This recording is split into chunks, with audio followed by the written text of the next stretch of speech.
As a church in the 21st century, we need to think about how we present ourselves to this world.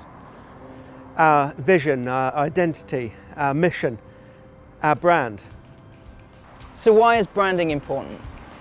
In this process of defining our identity, in working out what we are, who we are, we're this, we're not this. It's helpful for us to be able to give something to the world with real confidence of going, this is what we have to offer. So they can see us and go, great, I'm interested, I'm keen, I see what you have.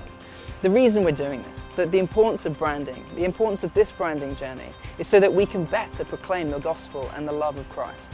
So over the last 12 months, we've been working with Peter on a branding process, and we're really excited about where the Lord has taken us.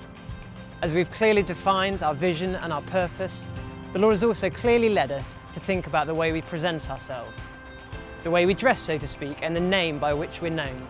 We need to package ourselves up in such a way that we can communicate to a city in a language that it speaks, so that we can best represent who we are and what the Lord is doing today in 2018.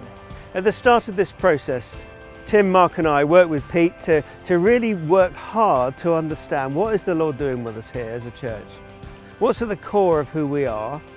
What's our true purpose? If you strip away all the stuff, what's at the very guts of it?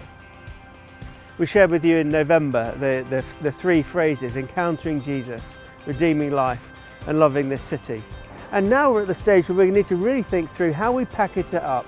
What's the language we're going to use? What's it going to look like visually? What are we going to be like?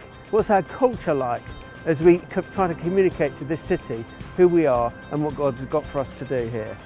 The way that we name things is really important.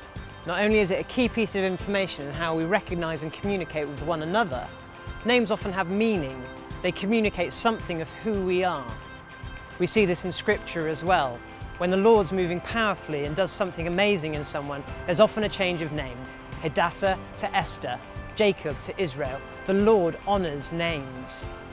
The leadership team have spent many hours in meetings, pulling ideas apart and sticking them back together again. We've been working with Peter for some time now, who is a branding specialist. He helps organisations to clearly define who they are at their core and to reach their target audience. We're excited now that the Lord has clearly led us and highlighted a name to us which encapsulates all that we've been thinking about and discussing. So we were looking for a name that was short, that was punchy, that was memorable. A name like Google, like Uber. Something that isn't loaded with Christian language that immediately puts people off and becomes a barrier before we've even begun trying to communicate. Something that is loaded with the audience that we're trying to reach in our central location here, the way that we're just situated to kind of bless the people of Bristol. But also, above everything else, the way that we are centered around Christ, that Jesus is in the heart of everything that we do here.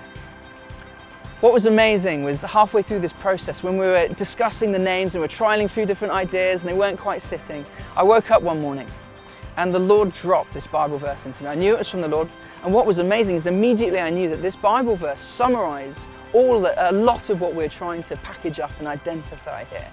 And it was from John 20. It says, "Peace be with you. As the Father has sent me, so I send you." And it was wonderful. Peace be with you. This is the culture we're trying to give. We're trying to proclaim the kingdom of peace into the world. As the Father sent me, the relationship we have with Father. Jesus has made us to have a daddy relationship with the King of Kings. And the commissioning. He was sent to love the world. As we have, Jesus has commissioned us to carry on what he's been doing. And it was this idea that Christ sent us.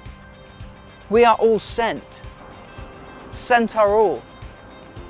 You know, that we're central here. We are central. We are central.